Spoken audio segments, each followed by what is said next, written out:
Bismillah. Assalamualaikum warahmatullahi wabarakatuh. Innal hamdalillah nahmaduhu wa nasta'inuhu wa nastaghfiruh wa na'udzu billahi min shururi anfusina wa min sayyiati a'malina. May yahdihillahu fala mudilla lahu wa may yudlil fala hadiya lahu.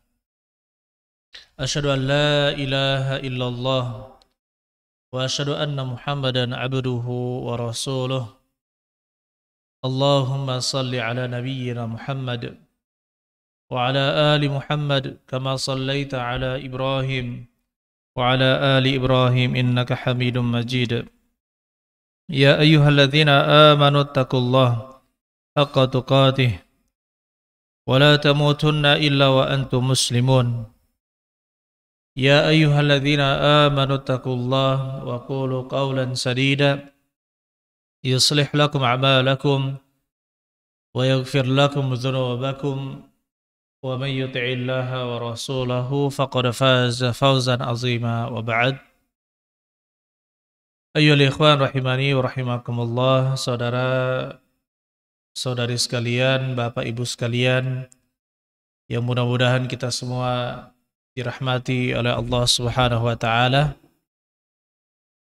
Begitu pula saudara pendengar yang mudah-mudahan Allah Subhanahu wa taala berikan kekuatan kita untuk selalu belajar dimanapun kita berada. Pada hari ini insyaallah kita akan membahas perkembangan fikih dari fatwa-fatwa para ulama ketika mendapatkan berbagai macam permasalahan yang sifatnya baru terjadi di zaman-zaman belakangan ini, dan sebelumnya belum pernah terjadi atau pernah terjadi tapi tidak dalam skop atau tempat yang banyak. Tetapi permasalahan yang seperti ini muncul karena kecanggihan teknologi atau perkembangan teknologi, sehingga dibutuhkan fatwa dari para ulama untuk menghukumi berbagai macam permasalahan yang berkaitan dengan puasa. Oleh karena itu ya ikhwan, Bapak Ibu sekalian, saudara-saudari sekalian, insyaallah kita akan sebutkan beberapa permasalahan yang mudah-mudahan permasalahan ini bisa bermanfaat untuk kita, karena memang terjadi di dunia kita ini di masa yang sudah canggih ini, ya. Maka kita lihat bagaimana para ulama berfatwa terhadap permasalahan-permasalahan tersebut. Yang pertama, mengenai ru'yatul hilal, mengenai melihat bulan dengan teropong atau teleskop atau alat bantu melihat lainnya.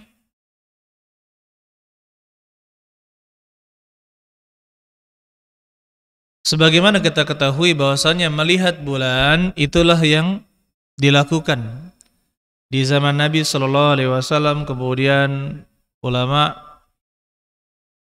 berikutnya, penerus Nabi Shallallahu Alaihi Wasallam, Nabi mengatakan Shallallahu Alaihi Wasallam, sumu li ru'yatihi wa aftiru li ru'yatihi.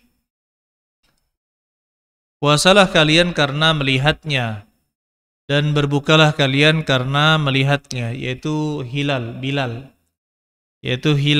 Hilal itu adalah bulan sabit pertama yang muncul untuk menunjukkan sudah masuknya bulan Hijriyah. Dan di zaman dahulu cara menentukannya adalah dengan ru'yatul hilal. Dan dia dilihat dengan mata kepala. Kata Nabi sallallahu alaihi wasallam, "Idza ra'aitumuhu fasumu wa idza ra'aitumuhu fa'aftiru." Jika kalian melihatnya, maka berpuasalah. Dan jika kalian melihatnya maka berbukalah. Maksudnya berbuka di 1 Syawal. Baik, jadi memang yang pertama kaitan dengan melihat langsung, ya, ini tidak diperselisihkan oleh para ulama. Tapi bagaimana kalau misalkan ada alat bantu yang sangat canggih, misalkan 1 derajat, ya, selisih 1 derajat bisa di zoom melalui teleskop yang canggih sampai 100 kali, sehingga bulan tersebut terlihat jika dengan menggunakan alat dan jika dengan menggunakan mata sendiri tidak terlihat. Apakah yang seperti ini diakui? Allah a'lam bishawab. Memang para ulama berbeda pendapat dalam hal ini, tapi kita sebutkan apabila dia digunakan oleh orang yang benar-benar ahli dan kemungkinan salah dalam melihatnya sangat kecil, seperti misalkan melihat planet, kemungkinan salah melihatnya sangat kecil, maka syahadat atau syahadah persaksian dari orang tersebut, ahli tersebut, diakui. Kenapa? Karena yang dilihat adalah bulan. Dan cahaya yang dilihat pun adalah cahaya bulan. Sehingga walaupun muncul cahaya hilal, walaupun sedikit, dilihat dengan teleskop, maka dia tetap diakui, Allah alam bishawab. Ini adalah fatwa yang ditetapkan oleh Hay'ah Kibar Ulama di Saudi Arabia, dan ini juga menjadi fatwa Lajnah Ad-Daimah. Permasalahan selanjutnya berkaitan dengan pesawat. Berkaitan dengan pesawat. Seorang telah berbuka puasa di dalam pesawat karena pesawatnya belum terbang, atau ketika di bandara dia telah berbuka, kemudian dia masuk pesawat. Setelah pesawat itu terbang, ternyata dia masih melihat matahari. Dia masih melihat matahari. Ya kan, semakin tinggi berarti mataharinya masih terlihat. Sementara tadinya dia sudah berbuka puasa dalam keadaan matahari telah terbenam. Pertanyaannya, apakah dia harus imsak? Dia harus imsak, apa itu menahan dirinya dari makan dan minum sampai matahari terbenam di atas pesawat? Ataukah dia boleh untuk melanjutkan makan dan minumnya meskipun dia masih melihat matahari belum terbenam di atas pesawat? Tadi sudah terbenam, pas dia terbang lagi ternyata terlihat. Ini bagaimana? Maka jawabannya, tidak wajib baginya imsak. Tidak wajib baginya menahan dari makan dan minum. Kenapa? Karena dia telah menyelesaikan kewajiban ketika dia tadi di bawah.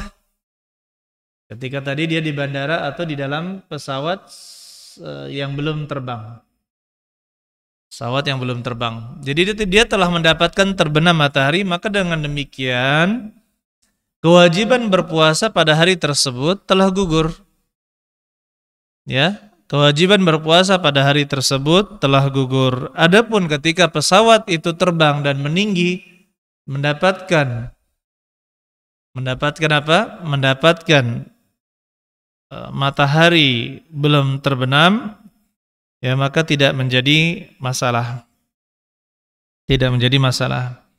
Inilah yang difatwakan oleh Syekh bin Baz, Syekh Abdul Razak Al-Afifi, Syekh Utsaimin, dan yang lainnya. Begitu pula menjadi fatwa Lajnah Ad-Daimah.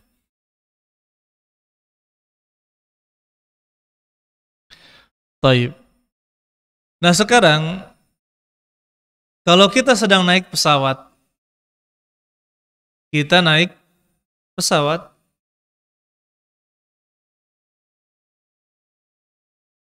daratan itu sudah berbuka, sudah terbenam matahari. Sementara kita berada di atas pesawat, mataharinya tidak terbenam, tidak tenggelam, ya, tidak tenggelam-tenggelam.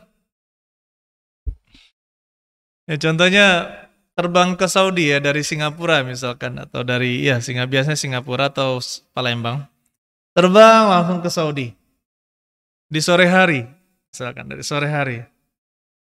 Itu mataharinya apa? Mataharinya lambat sekali tenggelamnya. Mungkin bahkan sampai jam 7:30 kadang seperti itu ya, baru tenggelam. Baru tidak ada matahari. Mana yang menjadi patokan? Terbenam matahari di bawah ataukah terbenam matahari di atas pesawat?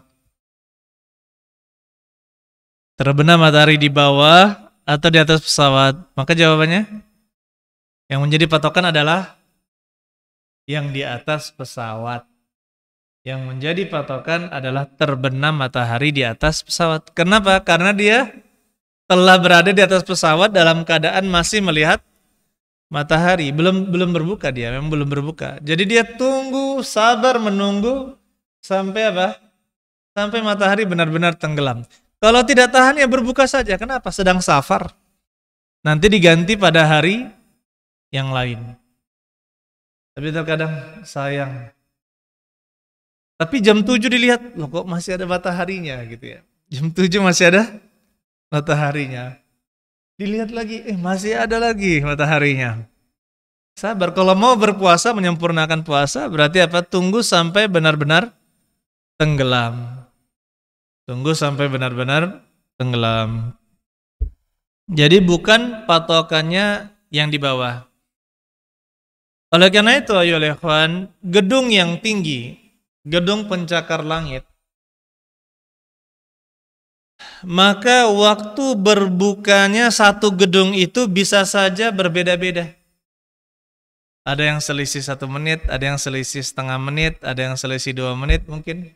Kenapa? Karena yang lebih dahulu berbuka adalah bagian bawah, ya, yang paling bawah duluan berbuka. Kemudian mungkin tingkat berapa puluh, ini semenit kemudian, tingkat berapa puluh lagi, ini semenit kemudiannya lagi.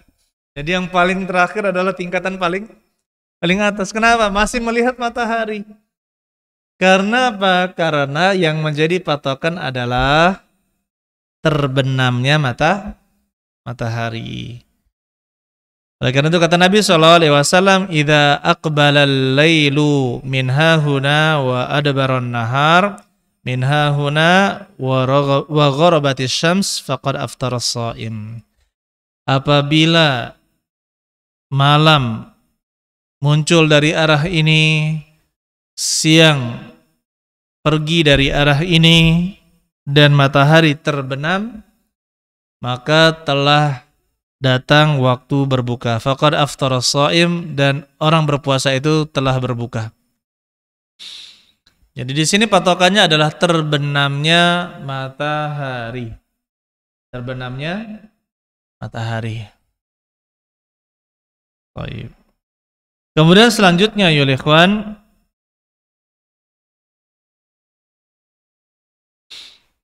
bagaimana dengan negeri-negeri di dunia ini? Yang pertama, yang 24 jam siang atau 24 jam malam. Ada tidak ini? Ada tidak? Ada. Sebagian negara mendapatkan 24 jam malam atau 24 jam siang. Begitu pula ada daerah yang siangnya itu sangat panjang sampai misalkan 22 jam.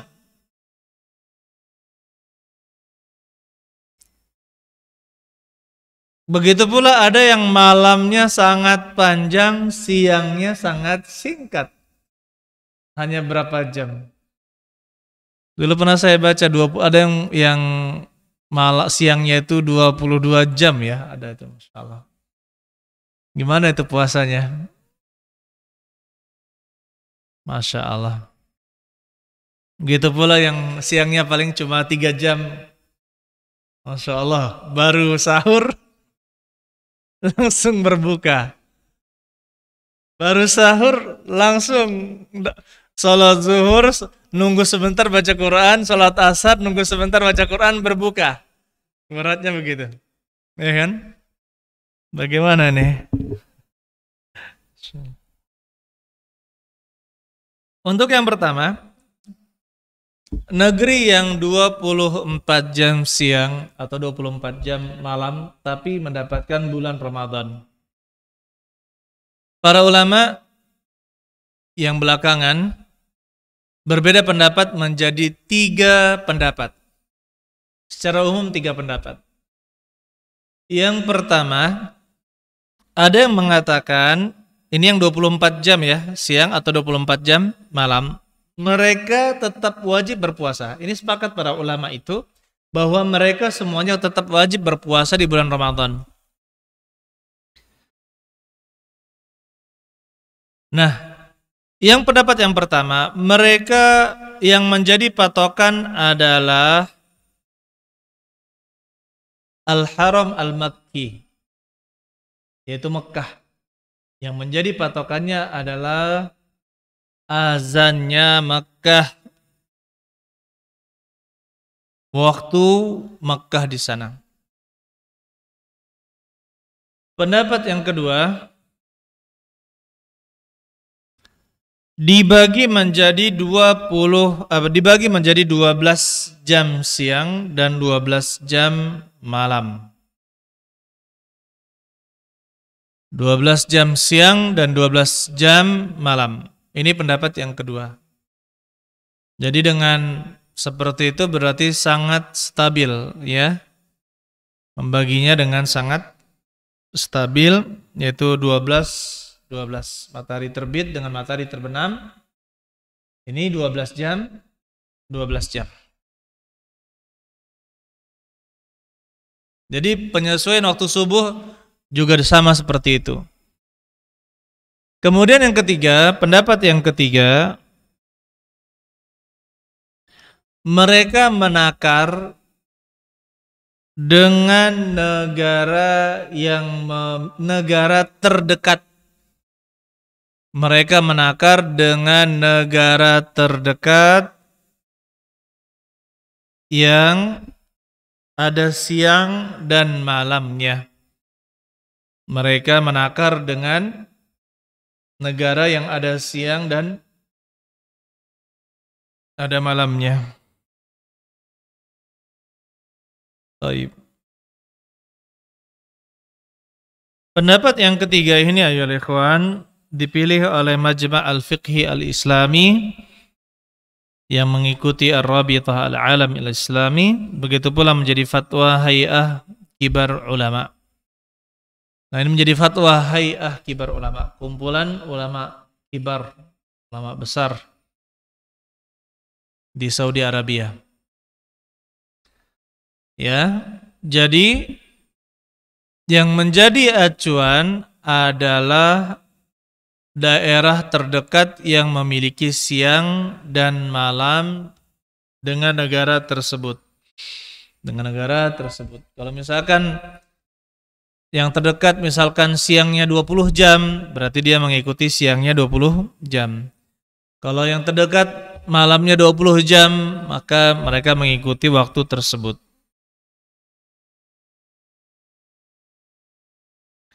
Adapun yang disebutkan mereka mengikuti patokan haram Makki, maka ini tidak ada dasarnya.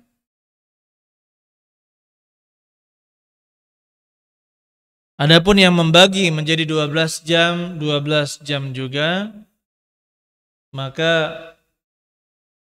ini bisa dikatakan ada segi pendalilannya, yaitu kisah tentang Dajjal.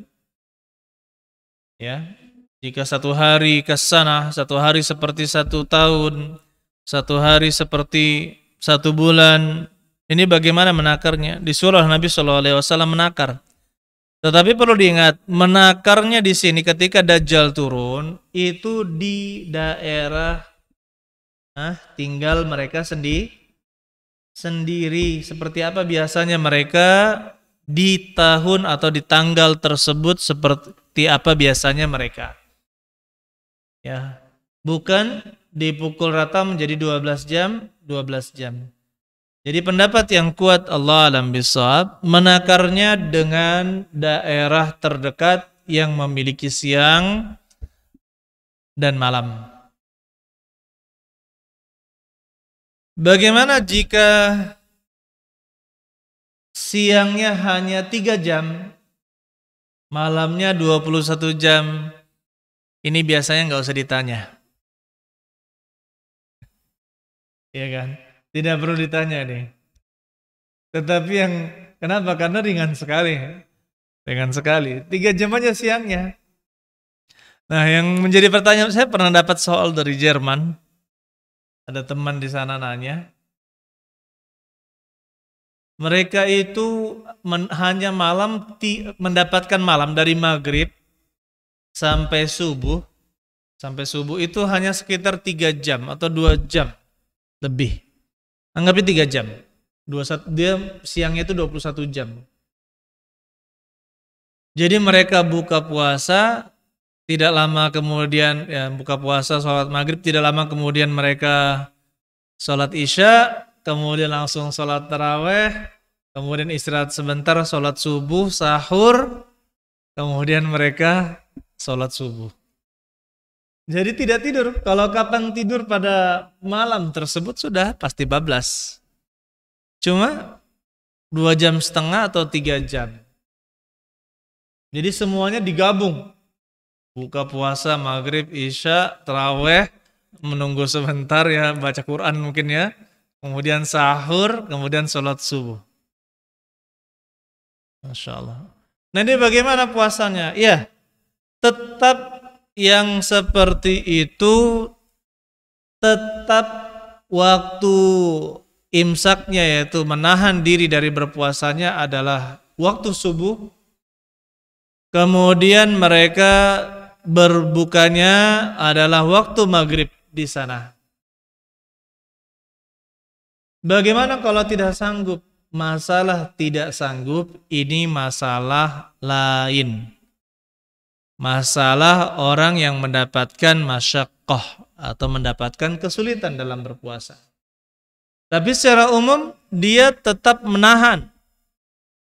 Nah sekarang kalau misalkan ada orang yang mendapatkan masyaqqah atau kesulitan, dia benar-benar tidak sanggup, haus, lapar, bahkan mungkin pusing, ya. Bahkan mungkin mandi berkali-kali sampai. Tapi kalau sudah niatnya mandi berkali-kali agar tertelan, ini sudah salah niat ya, batal itu. Mandi sudah tidak tahan saya nih, sudah. Kalau memang tidak tahan, boleh berbuka. Boleh berbuka, kemudian nanti diqadha.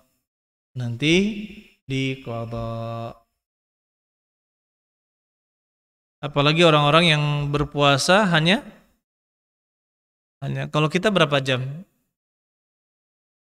13 jaman ya? Sekitar 13,5 jam. Kita kan rata-rata 13,5 jam. Nah ini dia menahannya sampai 20 jam, berarti mundur 7 jam. Ya saya pernah teringat ya, saya sudah siap-siap buka puasa jam 6 di Masjid Nabawi. Di Indonesia waktu itu sekitar 6.13. Saya jam 6 sudah duduk. Bentar lagi buka nih. Ternyata saya lihat kok belum buka ya, masih pada santai ini orang-orang. Ternyata jam 7:15. Masya Allah, 1 jam lagi ternyata. 1 jam lagi. Kalau musim panas seperti itu. Ya, panjang lebih siangnya lebih panjang. Kalau musim dingin siangnya lebih pendek. Jadi dia tetap berpuasa, kalau tidak mampu barulah dia berbuka, nanti diganti pada hari yang lain. Sudah nih? Jadi ini siapa tahu ada yang biasanya ke Rusia ya, atau ke Eropa, ke Kanada. Ini suhu-suhu yang ekstrim menurut kita. Kanada, Rusia, Eropa, ini suhu-suhu yang luar biasa ekstrimnya. Jadi siapa yang misalkan ke sana, kalau ke sana. Kalau ada yang bertanya, Ustadz kalau di bulan bagaimana kita puasanya? Nanti, kalau antum sudah di bulan, telepon saya. Gitu.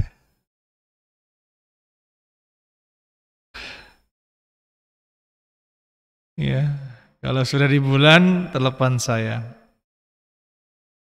Begitu pula untuk yang siangnya sangat panjang dan dia punya penyakit, maka kita katakan ya kalau dia sudah tidak tahan, benar-benar tidak tahan, silahkan berbuka, nanti diqadha kapan dia sanggup mengqadhanya sampai setahun ya, sebelum datang bulan Ramadan berikutnya.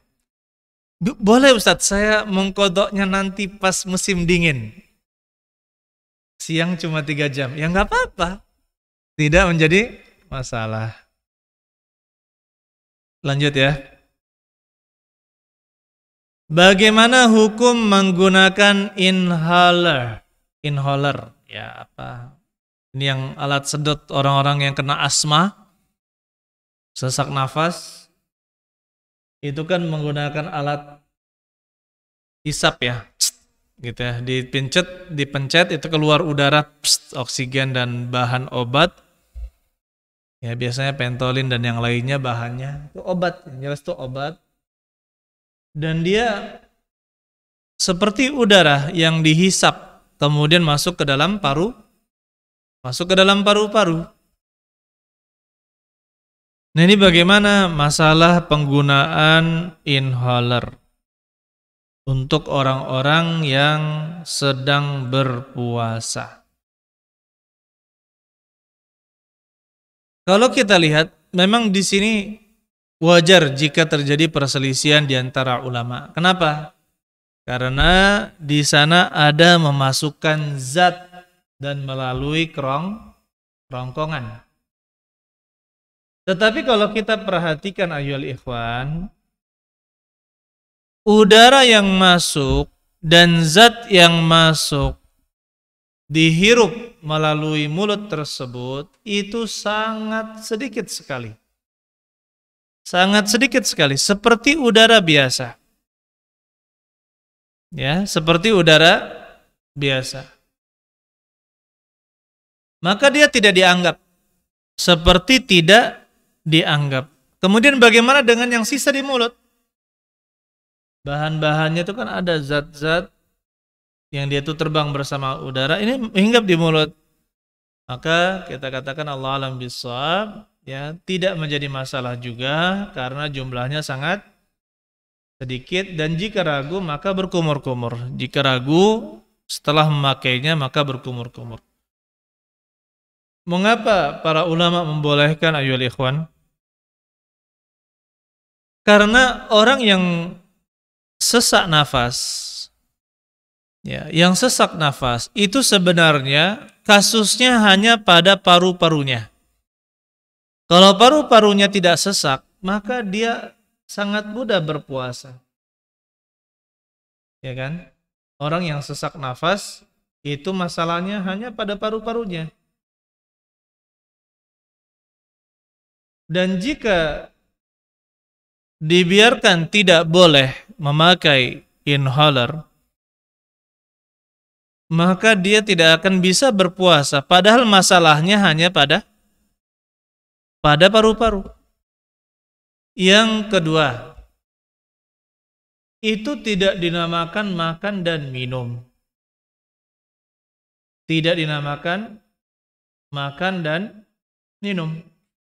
Dan dia juga tidak mendapatkan apa-apa dari tubuhnya kepada tubuhnya seperti yang didapatkan orang yang makan dan minum. Oleh karena itu ini seperti orang yang menghirup udara melalui mulutnya. Atau embun ada. Seperti itu. Itu tidak membatalkan puasa. Allah alam bisawab. Walaupun sebagian ulama memang membatalkan puasa katanya, tapi pendapat yang kuat dalam hal ini Allah alam bisawab, ya, tidak membatalkan puasa menggunakan inhaler untuk orang yang sakit asma. Ini difatwakan oleh Lajnah Ad-Daimah. Begitu pula dipilih oleh Syekh bin Baz dan Syekh Ibnu Utsaimin.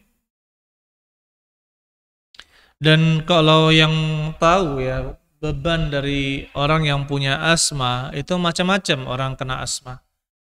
Ada yang karena alergi makanan, ada yang karena kelelahan, ada karena kedinginan, ada karena debu, ada karena panas dan dingin, ada karena misalkan kepanikan atau tekanan.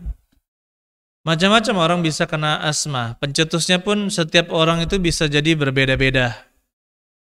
Nah, masalah mereka sebenarnya hanya pada paru-paru. Adapun fisik mereka, kalau paru-paru sehat, maka biasa-biasa saja. Nah, sehingga kita katakan Allah alam bisawab, masalah inhaler itu tidak menjadi masalah. Begitu pula uap atau asap yang digunakan. Kalau tadi inhalernya di dalam lewat mulut, ini yang dimasukkan melalui hidung. Yang dimasukkan melalui hidung itu sama seperti inhaler ya, yang dimasukkan melalui mulut. Itu ada seperti orang-orang yang di nebo ya. Itu kan ditambahkan obat di sana. Begitu pula ditambahkan oksigen. Begitu pula tambah obat. Ya, seperti Ventolin. Maka kita katakan itu tidak membatalkan puasa. Tidak membatalkan puasa. Untuk oksigen, bagaimana dengan oksigen? Ada orang yang tergantung dengan oksigen. Ada orang kesehatan di sini? Ada? Enggak ada ya? Ada. Tabung oksigen itu katanya mahal. Berapaan itu? Berapa? Berapa banyak itu? Seperti itu 600.000. Cuma isinya. Sama tabungnya juga. Berapa? 50 tabungnya. Masya Allah. Kita bernapas bebas dikasih oleh Allah gitu ya. Masya Allah. Kalau mau bayar oksigennya Allah dan plus nitrogen, ada kan nitrogen juga ya. Kalau mau kita bayar nih semua nih, Masya Allah. Berapa kita keluar uang? Gratis. Hanya orang-orang yang kesulitan bernafas saja yang mendapatkan perawatan oksigen tambahan. Maka seperti ini kalau kita melihat orang-orang yang di bawah kita dalam hal kesehatan ayyuhal ikhwan, sama seperti melihat hal yang di bawah kita dalam keadaan sosial, kita akan bersyukur dengan apa yang Allah Subhanahu wa taala berikan pada kita. Ya. Rumah masih kontrak, ternyata ada yang lebih parah lagi. Rumahnya hanya sepetak kecil. Kalau yang ada sepetak kecil melihat orang-orang di pinggir jalan, kalau di kota-kota besar melihat apa? Ada orang yang tidur di kursi-kursi pasar, di terminal, tidak ada rumah. Maka bersyukur dengan apa yang Allah Subhanahu wa taala berikan kepada kita Begitu pula nikmat kesehatan yang Allah Subhanahu wa taala berikan kepada kita. Bagaimana dengan qatratul anf, yaitu obat tetes di hidung? Itu kalau di Saudi, kita kalau klinik, kalau di Saudi itu sering mampet hidung. Apalagi musim pancaroba atau musim dingin. Itu sering hidung kita tuh mampet. Bukan tidak mencium rasa ya, seperti orang-orang kena COVID ya. Enggak, ini mampet, tersumbat. Itu biasanya kita dikasih obat tetes hidung. Ini pakai masukin. Ya, dimasukin. Ini bagaimana? Membatalkan atau tidak? Allah alam bisawab, penggunaannya itu ada dua. Kalau dia tidak sampai ke kerongkongan, maksudnya hanya di saluran atas hidung saja sampai sebelah sini, itu tidak membatalkan puasa. Tapi kalau sampai ke kerongkongan, maka itu batal. Dan itu terasa, kalau kita kelebihan makai, itu akan ke kerongkongan, batal. Tapi kalau misalkan hanya sedikit, itu tidak sampai ke kerongkongan. Ya. Wa baligh fil istinsyaq illa an takuna shaimah. Nabi sallallahu alaihi wasallam, dan banyak-banyaklah menghisapnya ketika istinsyaq, memasukkan air ke hidung, illa an takuna shaimah, kecuali kamu itu sedang berpuasa. Berarti kan Nabi sallallahu alaihi wasallam melarang terlalu banyak sehingga nanti masuk ke dalam kerongkongan.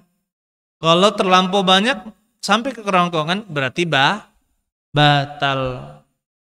Ya, berarti batal. Ini masalah tetes hidung. Kemudian tetes telinga atau bersih telinga, nyemprot telinga. Kapan ke THT, semprot dok, bersihkan. Ya.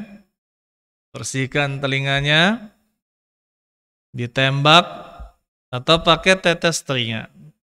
Allah alam bisawab, menurut ya ilmu ketabiban atau kedokteran, di telinga kita ini ada penghalang, ada apa namanya, penghalang ya, entah lupa namanya.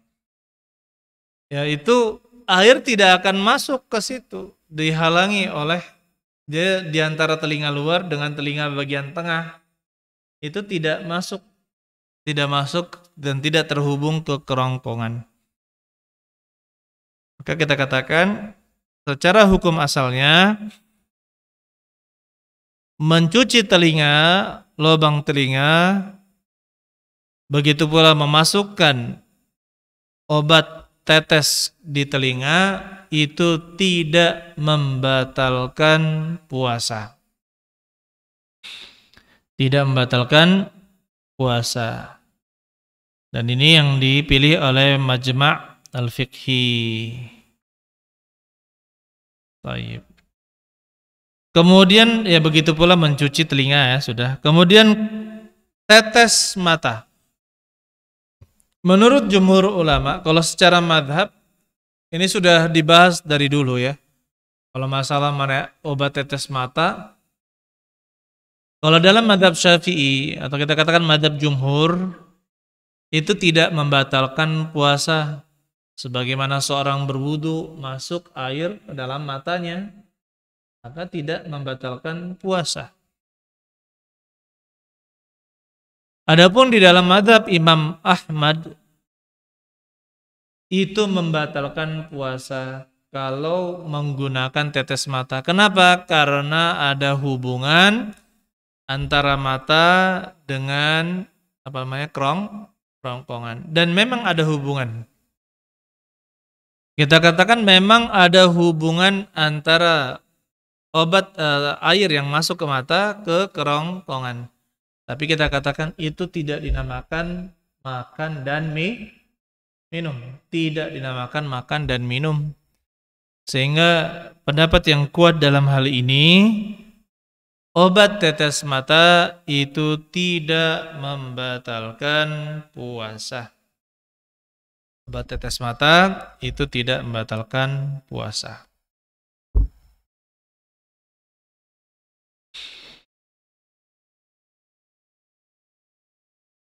Kemudian selanjutnya,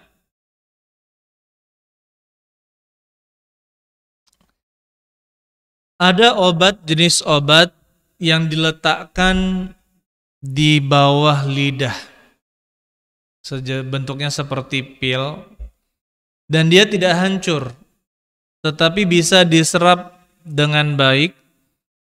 Obat tersebut ditaruh di bawah lidah, ya, tidak dikunyah, tidak ditaruh, diletakkan saja. Nanti diserap oleh urat-urat atau saraf-saraf darah, ya, kemudian nanti masuk ke dalam paru-paru, jantung, disebarkan ke tubuh.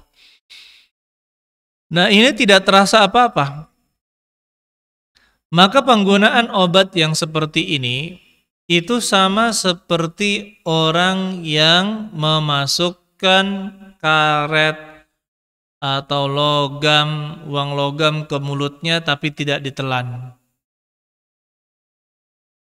Karet atau logam di mulutnya saja, batal apa tidak?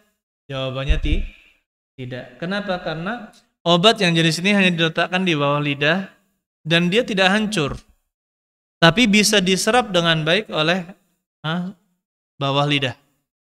Memang pasangannya. Itu Allah alam bisawab tidak membatalkan puasa. Yang seperti itu tidak membatalkan puasa. Tapi perlu kita ingat ayyuhal ikhwan, kalau kita sedang sakit, maka jangan memaksakan untuk apa? Untuk berpuasa. Kalau sudah tahu ada bapak-bapak tua, sudah mungkin waktu itu 60 tahun lebih, bertanya, "Dek," katanya, waktu itu saya masih kuliah, "kalau kita sakit, kita ya demam, kemudian suntik, batal enggak puasa kita?" katanya. Baru pertama kali saya bilang, "Yai, kamu kan sudah tua. Yai, kalau kita sakit, enggak usah puasa.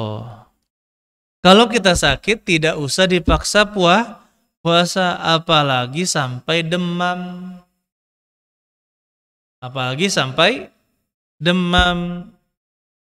Jadi, tidak usah bertanya lagi nanti kalau mau disuntik obat maka tidak menjadi masalah.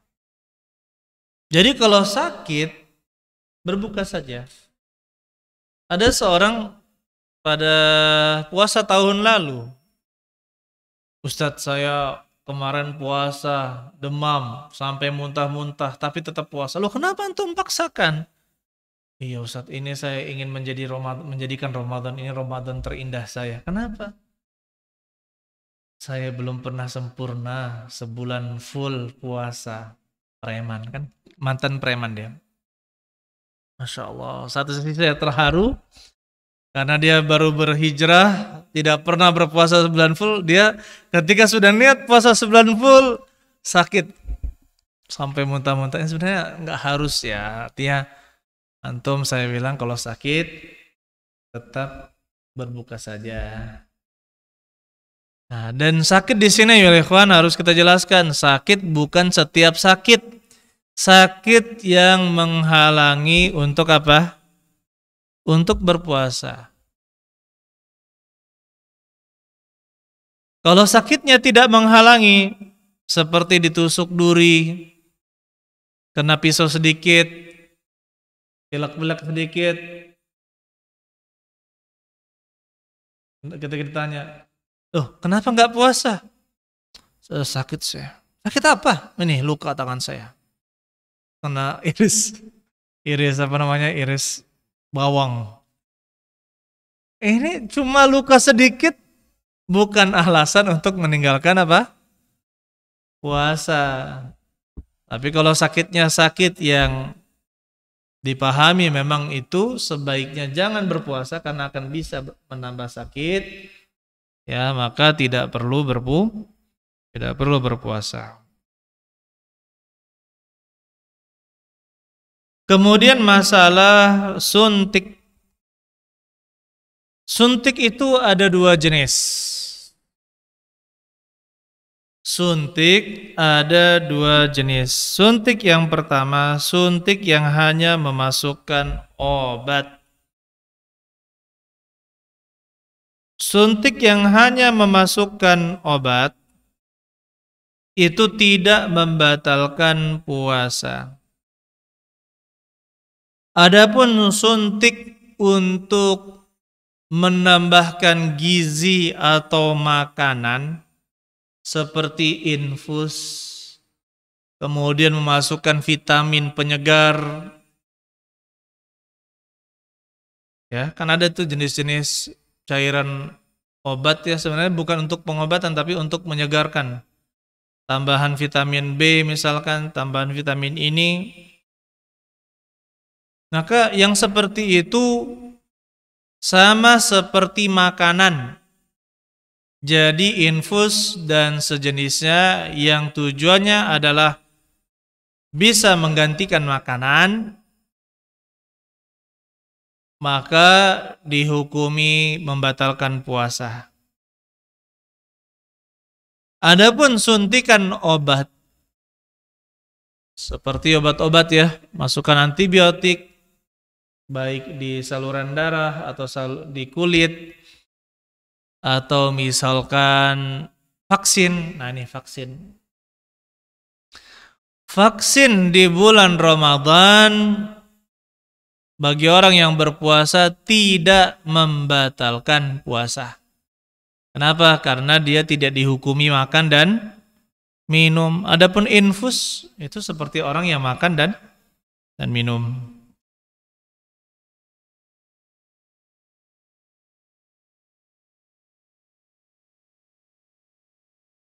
Kemudian selanjutnya, bagaimana kita donor darah? Tadi kan memasukkan lewat jarum ya. Ini sekarang mengeluarkan darah dari pembuluh apa nih biasanya? Ya, mengeluarkan darah, donor darah. Apakah membatalkan puasa atau tidak? Maka terjadi perbedaan pendapat di kalangan para ulama tergantung hukum hijamah. Yaitu hukum apa hijamah? Berbekam. Ada yang mengatakan berbekam itu membatalkan puasa dan ada yang mengatakan bekam itu tidak membatalkan puasa. Pendapat yang kuat, bekam tidak membatalkan puasa. Sebagaimana dikatakan oleh sahabat Nabi sallallahu alaihi wasallam, ihtajaman Nabi sallallahu alaihi wasallam wa huwa muhrim, wa ihtajaman Nabi sallallahu alaihi wasallam wa huwa shaim. Nabi sallallahu alaihi wasallam dulu berhijamah ketika muhrim. Maksudnya pada saat mengerjakan haji atau umrah, itu ihram. Dan Nabi sallallahu alaihi wasallam berhijamah ketika shaim, ketika sedang berpuasa. Pendapat yang kuat, hijamah tidak membatalkan puasa. Begitu pula ya orang yang donor darah, maka tidak membatalkan puasa. Saya dulu pernah diminta donor ya di Saudi. Cuma kok saya lihat suntik jarumnya itu kok beda jauh ya dengan jarum di Indonesia, gede banget. Ketika dimasukin, Masya Allah, Allahu Akbar, seperti sedotan. Ya aman gak ini ya Allah, saya bilang. Seperti sedotan. Kata saya, ya Allah aman gak ini. Pertamanya Masya Allah, luar biasa. Allah alam. Ya. Tapi alhamdulillah nggak apa-apa lah ya. Setelah itu tidak terjadi apa-apa. Nah ini kalau berdonor darah pendapat yang kuat tidak menjadi masalah karena dia mengeluarkan darah. Begitu pula al-fasdu. Apa itu al-fasdu? Mengeluarkan darah dengan sayatan. Itu ada juga jenis pengobatan ya, di set dan keluarkan darah. Ya, tapi saya sarankan jangan sembarangan ya, itu harus dengan ahlinya. Nanti sembarang mengeluarkan darah kehabisan darah malah. Itu kan harus dilihat dia ini berat badannya berapa, ada tidak penyakitnya, apa dia sedang membutuhkan darah apa tidak. Ini mau ngasihkan darah ke orang lain, dia sendiri masih butuh darah. Belum lagi ada dulu mau donor darah ya waktu di Prabu Muli. Ditolak. Kenapa ditolak? Ayo enggak tahulah. Mungkin ini kan mantan-mantan ini kan. Orang mantan-mantan, jadi tidak diterima darahnya. Ya mantan-mantan orang nakal, tidak tahu darahnya itu sampai macam-macam, mungkin dideteksi oleh yang lab, apa namanya, kalau lab itu? Labor ya, di labor itu, analis, orang-orang analis, oh ini nggak layak ini katanya, untuk didonorkan. Nah sekarang yang selanjutnya, bagaimana kalau kita memasukkan darah ke dalam tubuh, apakah membatalkan puasa atau tidak? Nah sekali lagi kita ingatkan, kalau kita sedang sakit, maka tidak perlu berpuasa. Nanti dikodok saja ketika sudah sembuh. Tapi seandainya nekat masih mau puasa dan divonis ini harus tambah darah, sementara dia tetap ingin berpuasa, ya sudah. Apakah memasukkan darah tersebut, ya, apa namanya kalau masukkan darah? Transfusi. Ya, transfusi darah, ini darah luar dimasukkan ke dalam tubuh kita, itu membatalkan puasa atau tidak, maka terjadi perselisihan di antara ulama. Tapi Allah alam bisa pendapat yang kuat, dia membatalkan. Kenapa? Karena di darah tersebut pun ada ya bahan-bahan atau zat-zat yang seperti makanan. Yang seperti apa? Seperti makanan. Jadi ketika dimasukkan ke dalam tubuh, maka dia membatalkan puasa seperti orang yang diinfus.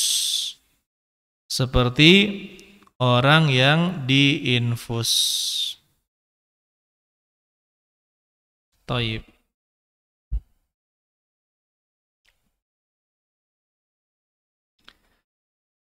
Selanjutnya, bagaimana hukum memakai balsem atau obat oles?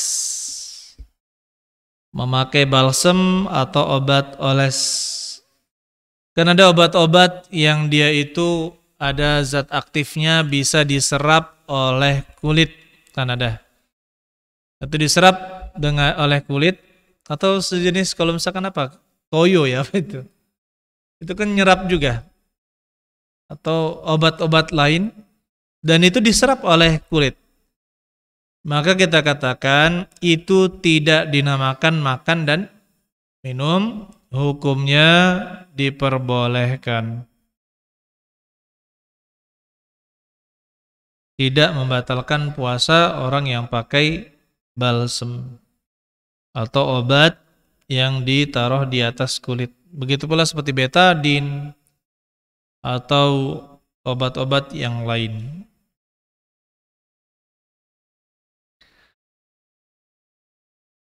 Bagaimana hukum memasukkan selang kamera untuk melihat ya alat pencernaan dan sebagainya dimasukkan lewat kerongkongan. Nah, di sini para ulama berselisih pendapat dalam masalah ini karena tergantung permasalahan apakah zat selain makanan yang masuk ke kerongkongan itu membatalkan puasa ataukah tidak, ataukah yang dikatakan sebagai makanan saja yang membatalkan puasa. Dan ternyata kamera yang dimasukkan melalui kerongkongan itu ada dua jenis. Ya, tapi secara umum itu ditambahkan dengan cairan-cairan seperti oli gitu ya. Tapi itu bisa dicerna oleh tubuh. Apa namanya? Ya, kalau oli itu untuk apa? Pelumas, pelumas ya, pelicin. Nah, untuk melicinkan. Untuk oli untuk melicinkan, melumaskan. Dan itu umumnya pakai seperti itu. Nah, jika demikian, karena bahannya tidak mungkin pakai oli. Ya, pakai pelicin yang bisa diserap oleh tubuh. Nah, kalau demikian, ya, diolesi itu, maka kita katakan batal puasanya. Tapi saya pernah melihat ya, Masya Allah, ada, kalau kita lihat benang, ternyata dia bisa di remote control. Seperti Masya Allah, lebih halus dari urat-urat kita. Ya, bisa masuk ke dalam urat-urat kecil gitu, Masya Allah. Dan tidak perlu pelumas. Allah alam bisawab. Kalau seperti itu, ya, dalam hal ini pendapat yang kuat kalau tidak ada pelumas, ya tidak ada apa-apanya masuk ke dalam tubuh itu tidak membatalkan puasa, ya. Baik. Selanjutnya, bagaimana dengan selang yang dimasukkan lewat saluran kelamin, buang air? Ini apakah membatalkan ataukah tidak? Ini juga dibahas oleh para ulama. Ya, maka dikatakan contohnya di Majma' al-Fiqh al-Islami disebutkan bahwa hal tersebut tidak dinamakan makan dan minum. Tidak dinamakan makan dan minum. Ya, jadi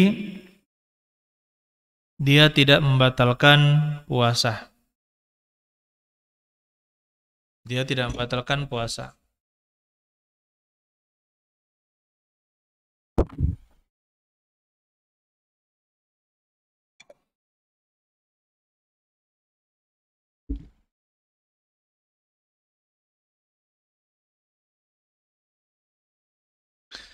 Kemudian permasalahan selanjutnya, masalah cuci ginjal,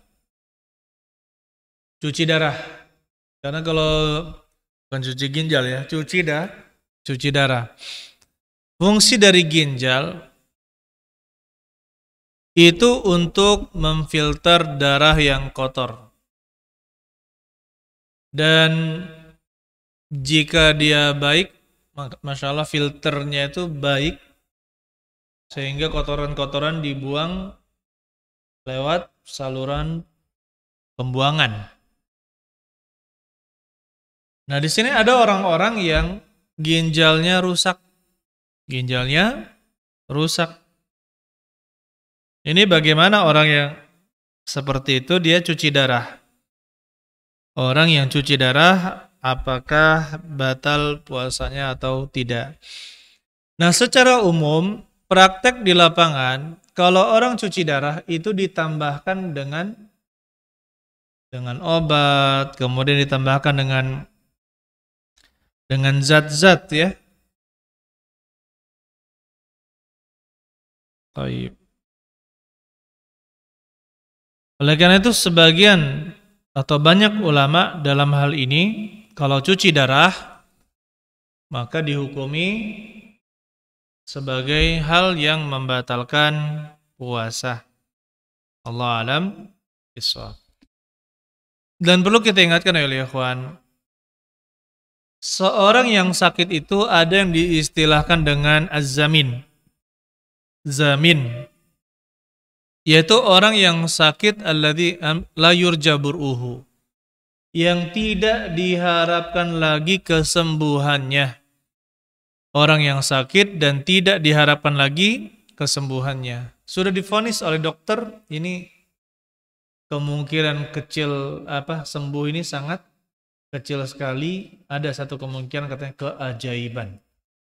Kalau sudah sampai dokter bilang kemungkinan kecilnya ada tapi itu keajaiban, berarti apa? Itu sudah vonis bahwa ini penyakit ini tidak akan sembuh-sembuh. Ya tapi dalam kenyataannya kalau yang vonis-vonis kayak gitu ada juga kok yang banyak yang sembuh ya. Dengan ruqyah, dengan air zam-zam, ternyata atau dengan herbal, Masya Allah banyak juga yang sembuh. Ya, padahal sudah divonis kecuali keajaiban. Nah ini untuk orang yang sudah sakit menahun, seperti itu, maka dia itu kalau sudah divonis ini sakitnya menahun tidak akan sembuh-sembuh, maka dia itu bayar apa? Dia itu bayar fidyah, cukup bayar fidyah. Setiap hari satu fidyah, memberi makan satu orang miskin. Memberi bisa dengan nasi bungkus ya, standar masyarakat, nasi dengan lauknya itu berapa, bisa. Dan bisa juga fidyah itu dengan, kalau dalam mazhab Imam Ahmad, setengah sok, yaitu 2 mud, setengah zakat fitrah. Tetapi kalau di dalam mazhab Syafi'i cukup 1 mud atau 1/4 sa', 1/4-nya zakat fitrah. Allah alam bissawab. Kalau kita konversi ya ikhwan, layaknya makan itu rata-rata kalau yang biasa berapa nasi bungkus? 15 lah ya. Ya, 15. Kalau sama ayam 20. Nah itu. 10 ada. 10 ribu. Nah kalau 10.000 saja, misalkan 10.000 itu kan kalau kilogram berasnya berapa? 1 kilo ya. 1 kilo. Sedangkan 1 sok itu 2,5. Ya Allah alam bisawab, yang lebih aman kita ambil kalau untuk fidyah, kalau mau pakai beras itu setengah sok. Setengah sok. Ya. Dan kapan boleh membayar fidyahnya? Membayar fidyahnya itu boleh setelah fajar shadiq terbit pada hari itu. Nah, itu adalah awal waktu dia membayar fidyah. Apakah boleh diundur sampai terus diundur-undur? Boleh. Mengundurkan membayar fidyah, nanti digabungkan misalkan langsung 20 hari atau 30 hari, boleh. Mengundurkan pembayaran fidyah itu boleh. Begitu pula orang yang seperti ini, orang yang rajin cuci darah, orang yang rajin cuci darah, ya, ini biasanya divonis sulit untuk sembuh kecuali operasi ya ginjal ya, ganti ginjal. Nah ini kita dapatkan, ini sangat jarang. Ginjal itu berapa M ya kalau ginjal sekarang ya? Kemarin ada data terbaru, Masya Allah, ginjal, harga ginjal. Makanya untuk ginjal ya ada kerabat istri ya, Masya Allah, dia rela ginjalnya satu, anaknya donor ginjal ke ibunya. Masya Allah. Jadi satu-satu. Kira apa, dia nggak bisa capek juga, nggak bisa banyak kegiatan. Dia sudah tahu resikonya bahwa saya akan begini ya. Tapi untuk ibunya, Masya Allah, dia rela memberikan satu ginjalnya. Bahkan pernah saya dapatkan ada seorang ibu ya mendonorkan dua matanya agar anaknya bisa melihat. Masya Allah. Nah ini kalau ginjal seperti itu, jadi kalau dia sakitnya menahun, ya tidak usah dipaksa untuk berpuasa. Dia bisa bayar fidyah setelah matahari, setelah fajar shodiq muncul, yaitu waktu subuh.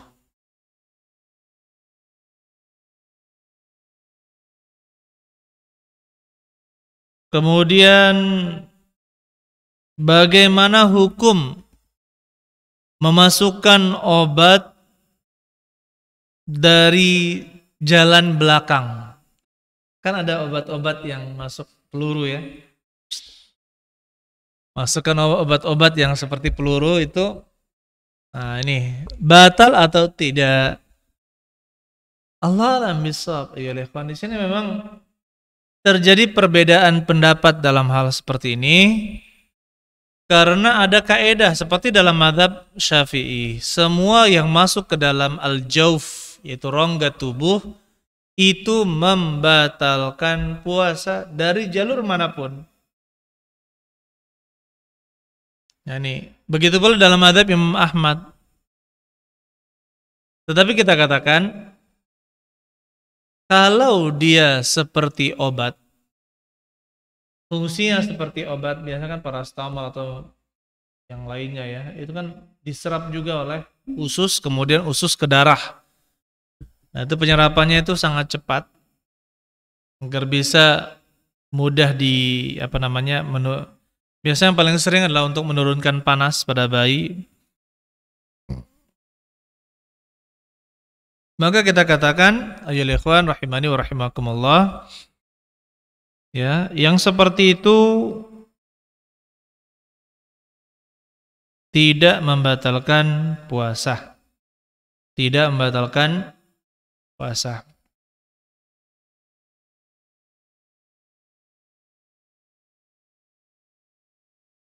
Kemudian bagaimana dengan penggunaan obat bius? Seorang yang dibius baik melalui hidung ataupun suntik. Nah, apakah dia makanan? Jawabannya apa? Bukan, ya. Obat bius. Nah, di sini ayolah ikhwan, masalah penggunaan obat bius itu rentetannya pada apakah orang yang pingsan itu dikiaskan dengan orang yang majnun, kehilangan akal, ataukah dikiaskan dengan orang yang tidur? Ini yang menjadi permasalahan di kalangan para ulama. Adapun penyuntikannya sendiri itu sama seperti penyuntikan obat atau masuknya obat bius ke hidung. Nah, itu sama seperti hukum bernafas yang dengan oksigen. Itu sama, boleh jadi ya kalau itu. Cuma sekarang setelah dia pingsan, terbius, tidak sadarkan diri, dia ini langsung batal puasanya karena dikiaskan dengan orang pingsan, ya, atau orang yang hilang akalnya, atau dikiaskan dengan orang yang tidur. Nah, ini menjadi masalah di kalangan para ulama dan perselisihannya panjang. Ya, perselisihannya panjang dalam hal ini. Masalah orang yang pingsan.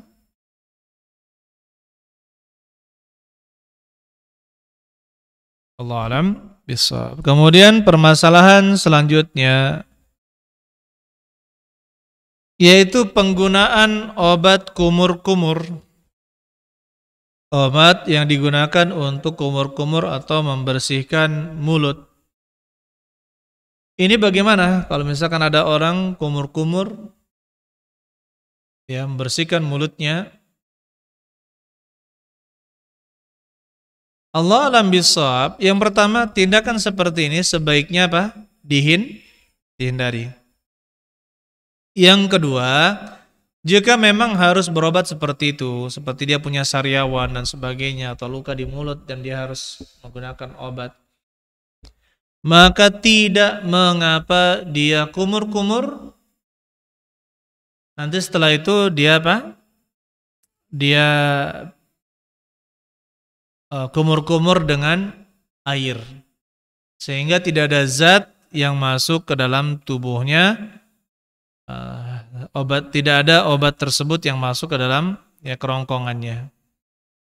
Tapi kalau misalkan dia kumur-kumur kemudian ada zat yang masuk, maka ya sepakat para ulama itu batal. Bagaimana penggunaan ma'jun atau odol ya, pasta? Sebaiknya ketika berpuasa itu dihindari. Jadi cukup gosok gigi tanpa menggunakan odol. Kenapa? Kalau kita menggunakan odol, takutnya ada sebagian odol tersebut yang tertelan. Allah alam bisawab. Ini pelajaran kita pada hari ini, insyaallah kita sudah bahas ya beberapa permasalahan yang di buku-buku para ulama di zaman dahulu tidak ditemukan atau ditemukan tapi hanya pembahasannya sedikit sekali dan itu pun sangat jarang. Yang sekarang ini pembahasan tersebut sangat dibutuhkan. Allah alam bisa. Dengan demikian ya inilah hal-hal yang baru dan masih banyak lagi sebenarnya pembahasan tentang ya puasa. Tetapi ya, sebenarnya kalau kita lihat dari kaedah-kaedah dari buku-buku ulama terdahulu itu sudah cukup untuk yang menjawab permasalahan tersebut. Ya, barakallahu fikum jami'an. Silakan kita buka pertanyaan. Silakan. Silakan, Pak.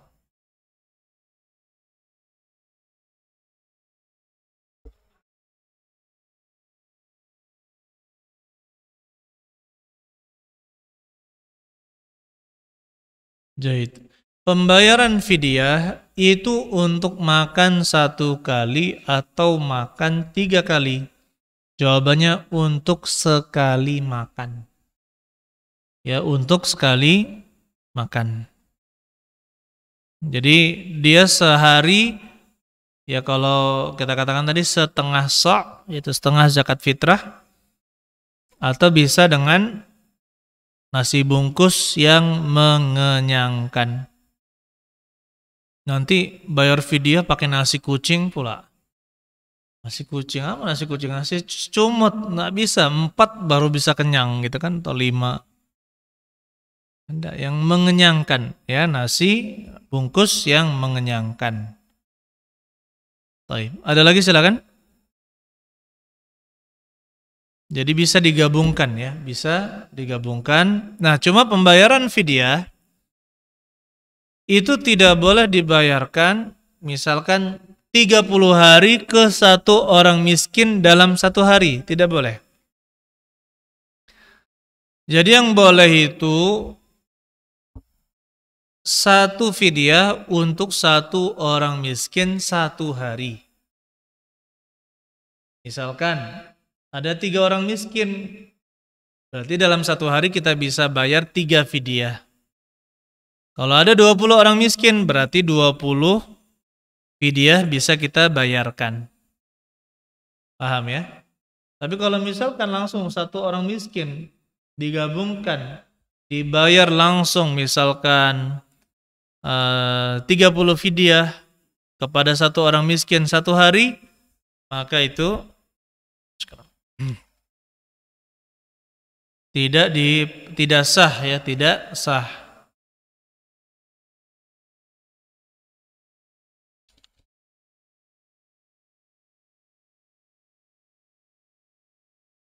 Kemudian selanjutnya ya ikhwan,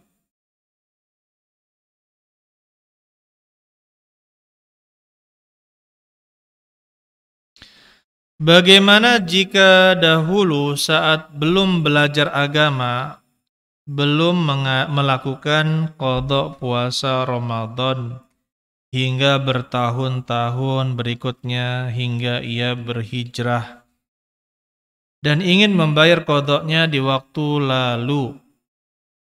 Apakah wajib diqadha semua puasa yang dia tinggalkan atau hanya harus bertaubat? Taib. Dengan keadaan orang yang bertanya di negara Indonesia seperti ini, pasti tahu kewajiban puasa Ramadan. Nah, dengan tahunya tersebut maka dia kalau tidak berpuasa maka dia wajib mengqadha puasa yang telah ditinggalkannya. Dan itu bisa dicicil. Setelah bulan Ramadan dia cicil. Ya, dia lebih mengutamakan membayar qadha daripada puasa sunnah. Itu lebih utama dia lakukan daripada puasa sunnah. Kan bisa dia cicil Senin Kamis puasa qadha, atau misalkan dia puasa Daud atau puasa 3 bulan dicicil. Puasa 3 kali setiap bulan dia cicil. Itu bisa dan tetap wajib diqadha. Apa dalilnya? Kata Rasulullah SAW, "Wa man istaqa'a 'amdan falyaqdi." Barang siapa yang muntah dengan sengaja, maka dia harus mengqadhanya. Berarti muntah dengan sengaja membatalkan puasa. Kalau tidak sengaja, tidak membatalkan. Kalau tidak sengaja, maka tidak membatalkan. Berarti apa? Sesuatu yang dilakukan dari perbuatan berbuka puasa dengan sengaja seperti makan dan minum itu harus diqadha. Allah alam bissawab. Apakah cukup bertobat? Jawabannya tidak cukup.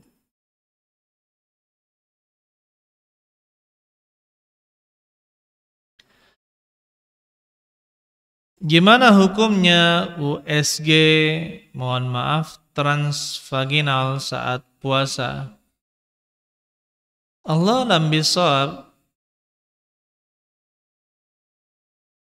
Jika tidak ada dimasukkan zat yang seperti makanan, dan itu tidak ada ya, maka tidak membatalkan puasa.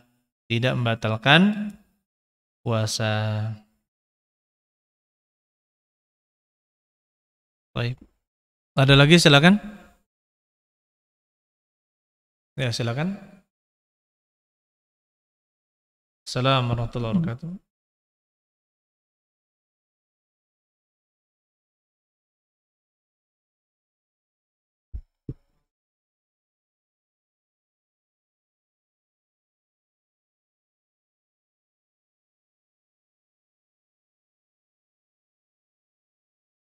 Maaf.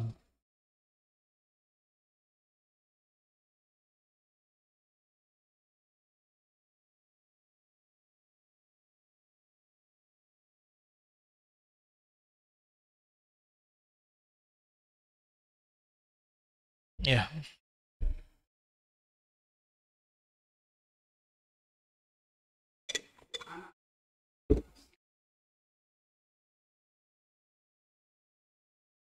Sudah apa? Sudah balik. Hmm.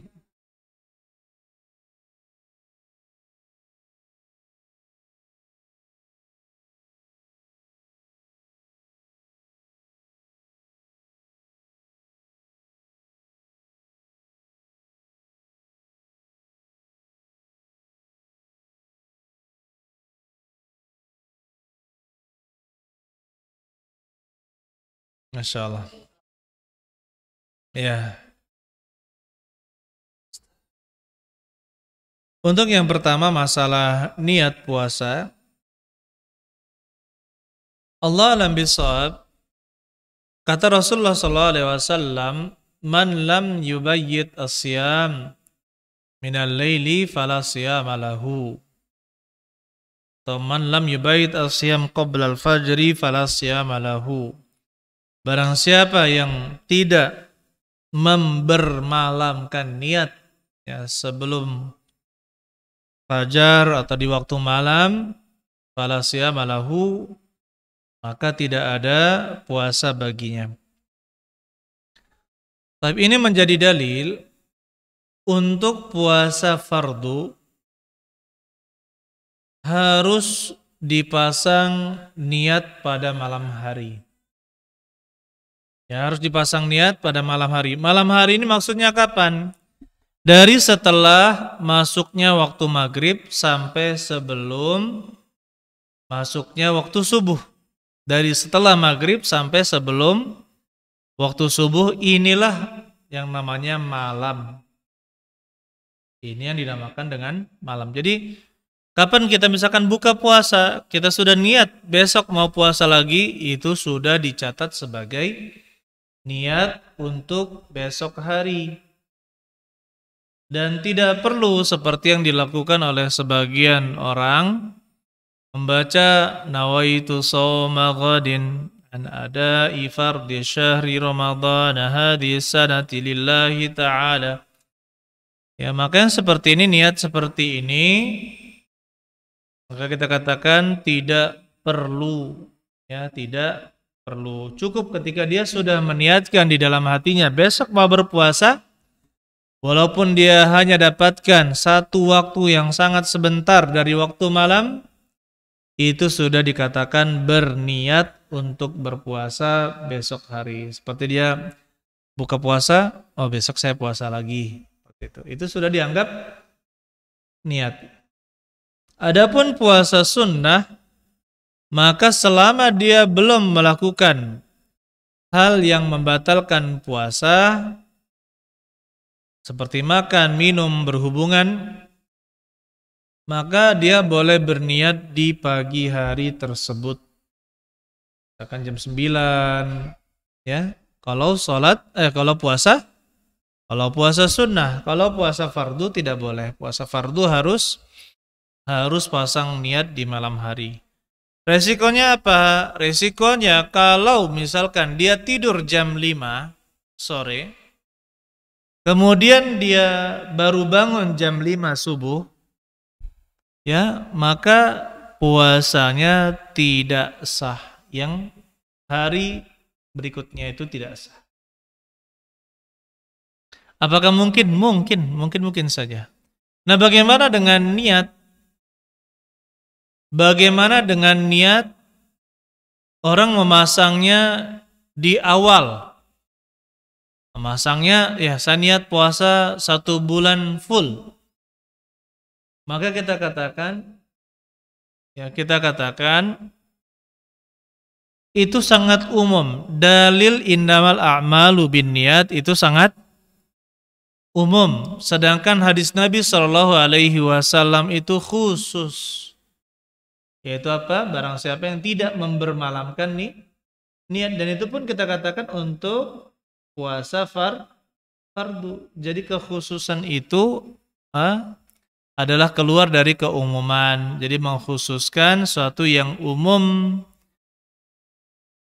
Oleh karena itu kita tetap harus membermalamkan niat. Jika tidak, maka tidak sah puasa Ramadannya. Kemudian selanjutnya, orang yang mengatakan puasa 1 bulan full boleh berniat. Memang ada pendapat para ulama. Tetapi yang menjadi masalah adalah apa? Yang menjadi masalah ketika dia ada uzur seperti sakit atau safar, kemudian terhenti puasanya, misalkan 2 hari atau 3 hari, Maka mereka yang berpendapat boleh berniat 1 bulan full tetap mengharuskan berniat ulang. Meniatkan ulang karena terputus. Maka kita katakan Allah alam bisawab ya ikhwan, yang seperti ini tidak ada, ya ini sangat umum, dalilnya sangat umum, sedangkan hadis Nabi SAW sifatnya adalah khusus, dan itu pun untuk puasa Ramadan. Adapun puasa sunnah, sebagaimana kata Nabi SAW, hal innakum min syai', apakah kalian punya sesuatu, maksudnya untuk dimakan? La. Jika keluarganya bilang tidak, maka beliau mengatakan apa? Idzan inni shaim. Kalau begitu saya idzan ana shaim. Kalau begitu saya di pagi hari ini berpuasa. Itu kan jelas pembedaan antara niat puasa sunnah dengan puasa fardu. Walaupun kita tetap meyakini ya ikhwan, ya ini adalah ada terjadi perselisihan di kalangan ulama dalam permasalahan ini. Jadi khilafnya pun diakui oleh para ulama. Bagaimana dengan anak kita yang sudah mencapai usia baligh atau balighah, tapi secara watak dia itu masih anak-anak? Apakah tetap wajib puasa? Jawabannya iya. Ya, walaupun dia masih SD, tetap kalau sudah balik dan balighah wajib berpuasa. Jika tidak, maka dia berdosa, dia tanggung sendiri dosanya. Oleh karena itu ya ikhwan, orang tua itu sudah disuruh untuk mengajarkan anak untuk sholat, begitu pula yang lainnya, ibadah-ibadah wajib lainnya di usia 7 tahun. Sudah mulai disuruh, ayo puasa, ayo puasa. Nanti setelah umur 10 tahun, kalau tidak mau sholat atau tidak mau puasa, maka silahkan dita'zir, diberikan hukuman. Nah, untuk sholat, seperti kata Nabi SAW, fadribuhum 'alaiha wahum abana'il 'ashr. Pukullah mereka ketika gara-gara meninggalkan sholat di usia mereka 10 tahun. Dan ini ayyuhal ikhwan, memang kelemahan sekarang ya. Saya tidak mengatakan itu bapak ya, artinya banyak orang tua yang sekarang ini terlalu memanjakan anak, dan secara psikologis pun itu salah. Anaknya tidak pernah disuruh-suruh, anaknya tidak pernah dilarang. Anaknya ketika 7 tahun dibiarkan begitu saja, tidak diarahkan untuk sholat berjamaah untuk yang laki-laki, yang perempuan tidak disuruh untuk sholat di rumah.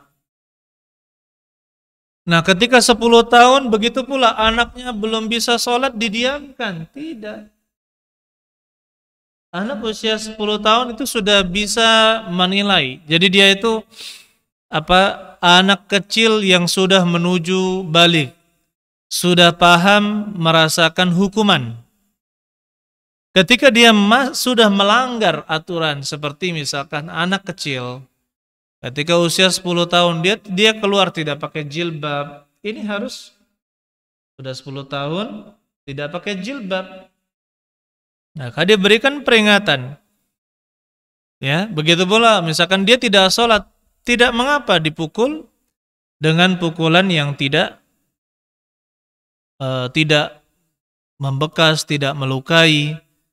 Kalau sakit, ya sakit. Jangan nggak sakit. Pukulannya sakit, tetapi bukan pukulan yang melukai atau membuat cacat atau membuat biru.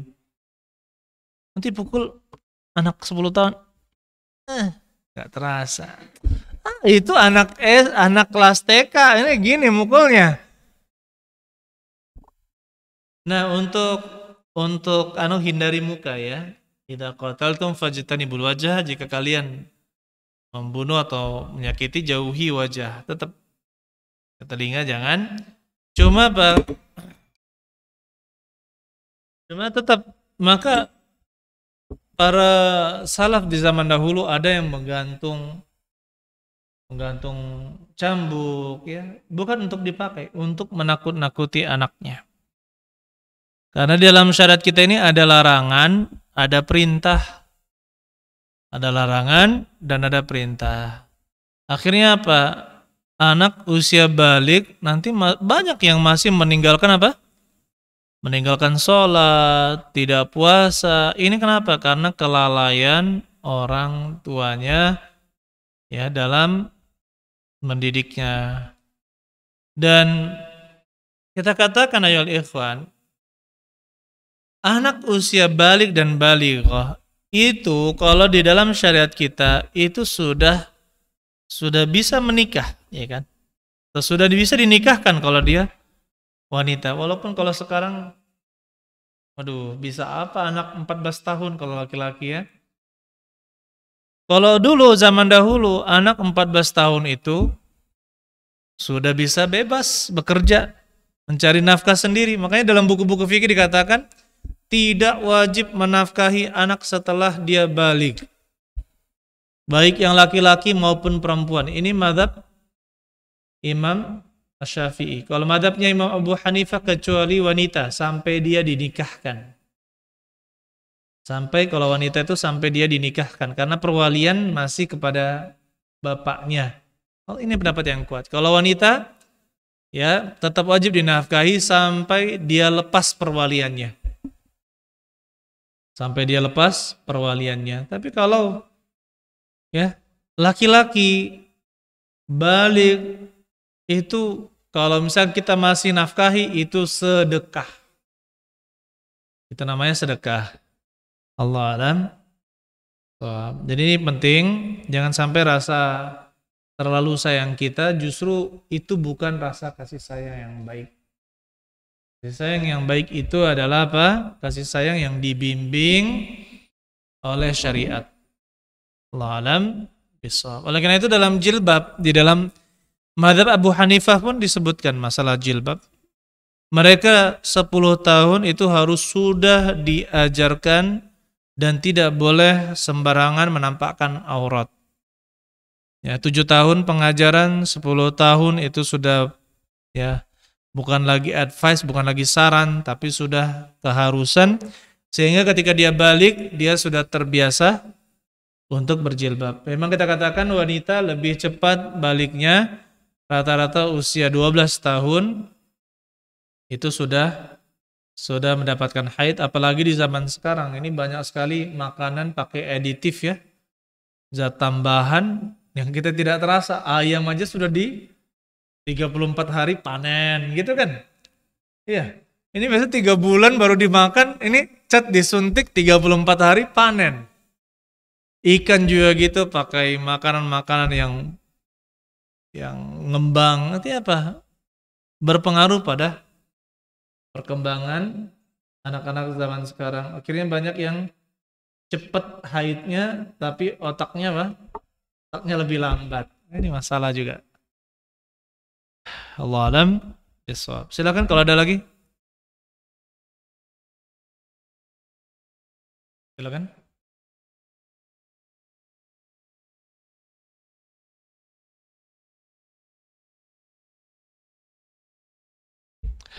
Baik.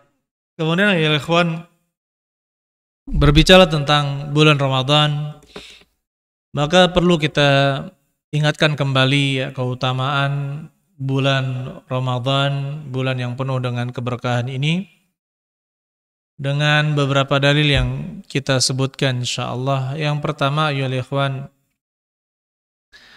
bulan Ramadan adalah bulan diturunkan Al-Qur'an oleh Allah Subhanahu wa taala. Syahrul Ramadan alladzi unzila fihi al-Qur'an hudan linnas wa bayyinatin minal huda wal furqan. Kata Allah Subhanahu wa taala, syahrul Ramadan, bulan Ramadan yang diturunkan Al-Qur'an di dalamnya sebagai petunjuk bagi manusia dan penjelas dari huda wal furqan, dari petunjuk dan al-furqan, yaitu pembeda antara yang hak dan yang batil. Al-Quran diturunkan di bulan Ramadan, yaitu sekali turun. Inna anzalnahu fi lailatin mubarakah. Sesungguhnya kami turunkan dia di malam penuh keberkahan. Maksudnya apa? Al-Quran diturunkan sekali turun oleh Allah Subhanahu wa Ta'ala, ya, ke yang namanya Baitul Izzah, rumah kemuliaan.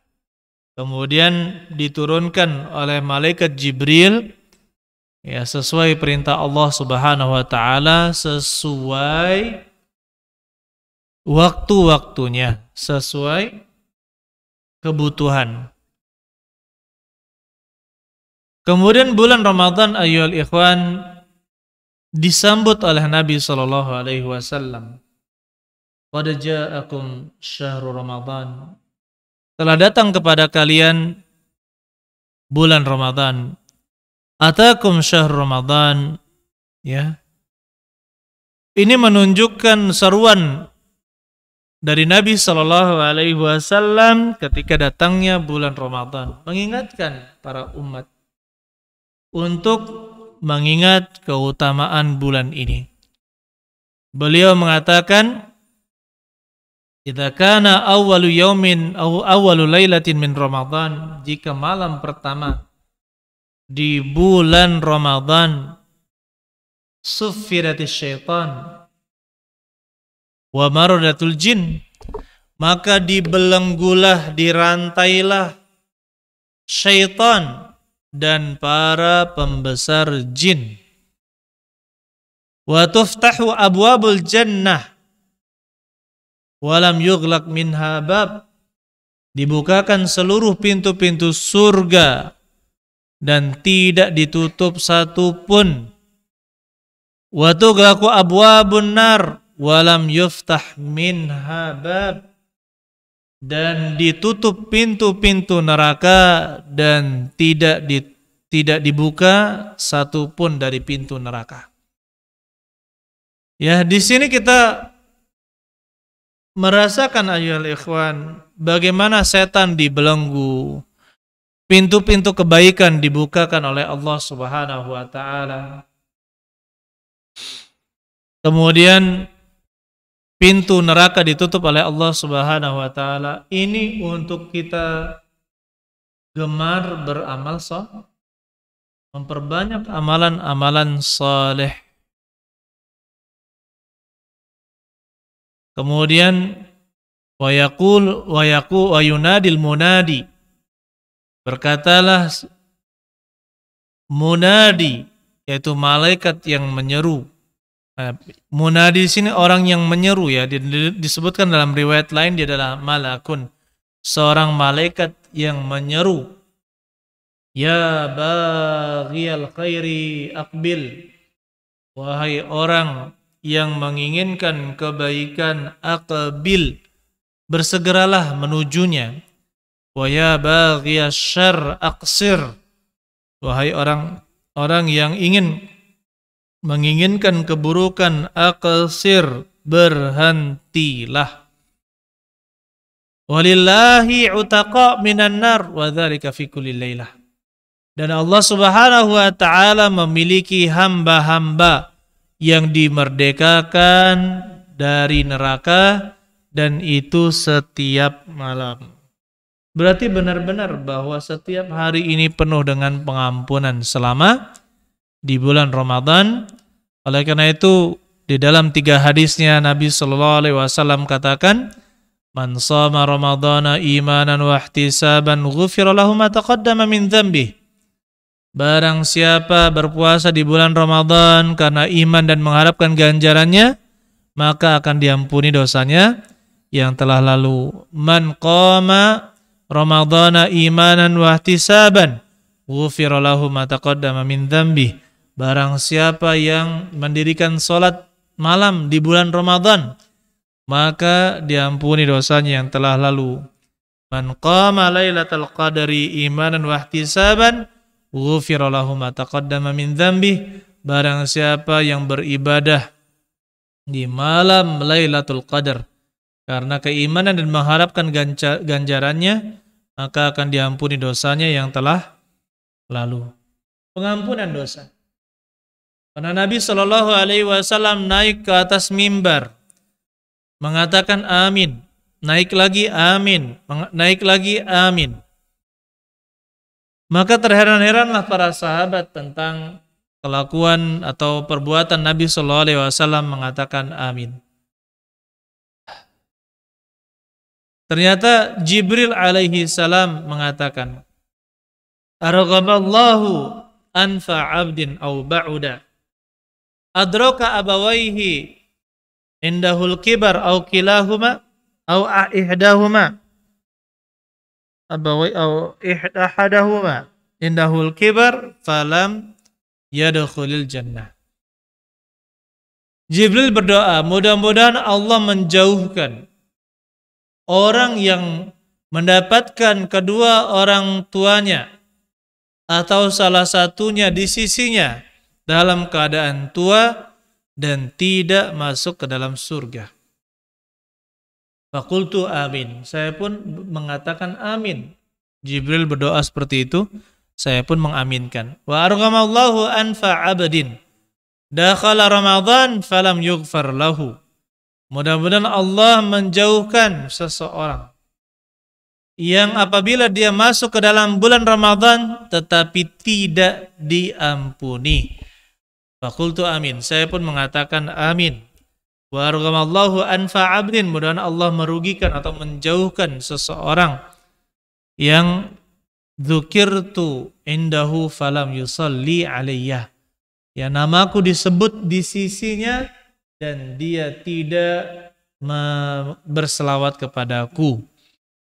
Jadi kita mengucapkan salawat ketika Nabi SAW disebutkan ya, sallallahu alaihi wasallam atau Allahumma salli wa sallim alaihi, ya sallallahu alaihi wasallam, atau Allahumma salli wa sallim alaihi, apalagi as-salatu wassalam alaihi. Jangan ketika disebut nama Nabi SAW, Allah SWT Muhammad, Allah SWT, katanya kan, Allah musta'an. Baca apa itu? Itu istihza. Itu termasuk bentuk pelecehan terhadap agama. Kenapa? Karena harusnya Allahumma salli wa sallim alaih, tapi dia permainkan menjadi Allah, gitu. Jadi anak-anak juga ikutnya apa? Gitu kan? Maka ini sangat bahaya ya ikhwan di dalam ibadah kita. Ini merupakan peringatan juga untuk kita agar terus ya berusaha menghidupkan bulan Ramadan siangnya dan malamnya untuk beribadah kepada Allah Subhanahu wa taala. Abdullah bin Abbas mengatakan, "Kana Rasulullah sallallahu alaihi wasallam ajwadan nas."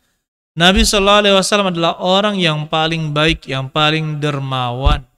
Wa ajwadu ma yakunu fi Ramadan.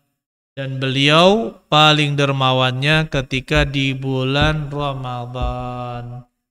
Hina yalqahu Jibril, ketika Jibril bertemu dengannya. Dan kebaikan Nabi sallallahu alaihi wasallam dimisalkan oleh Ibnu Abbas, ya asyaddu minar rihil mursalah, lebih cepat, lebih kencang daripada angin kencang yang membawa hujan. Kalau mau hujan kan ada angin yang kencang ya. Itu kebaikan Nabi sallallahu alaihi wasallam disebutkan ya lebih kencang daripada angin yang membawa hujan. Barakallahu fikum jami'an ya ikhwan. Saya rasa cukup kajian kita pada siang hari ini. Mudah-mudahan Allah Subhanahu wa taala memberkahi kita, memberkahi umur kita dan memasukkan kita ke dalam bulan Ramadan sehingga kita bisa beramal saleh dan menjadi orang yang bertakwa, kemudian diampuni dosa-dosa kita oleh Allah Subhanahu wa taala. Begitu pula ditinggikan derajat kita ya bersama orang-orang yang saleh, bersama para nabi, para orang yang bertakwa dan juga orang-orang yang mati syahid. Barakallahu fikum jami'an. Subhanakallahumma bihamdik asyhadu an la ilaha illa anta astaghfiruka wa atubu ilaik. Assalamualaikum warahmatullahi wabarakatuh.